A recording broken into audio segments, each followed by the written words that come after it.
So this one tip is going to help you document things better. And documentation is the biggest thing, whether you're building software with AI, whether you're creating your own process for whatever you're doing, for whatever, if you're working for a company, if you have a business, it doesn't matter.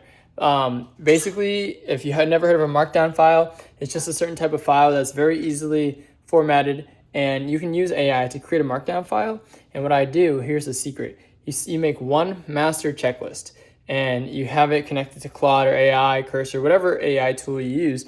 And so you go through that checklist and you document everything, and then you can make other files that talk about reference and then reference it back inside of your checklist, and always have AI be like, hey, put this in our master document, master checklist, and over. That way it's just one really long checklist, and it will never forget. And some people say that AI hallucinates, but it just forgets over time. There's so much context.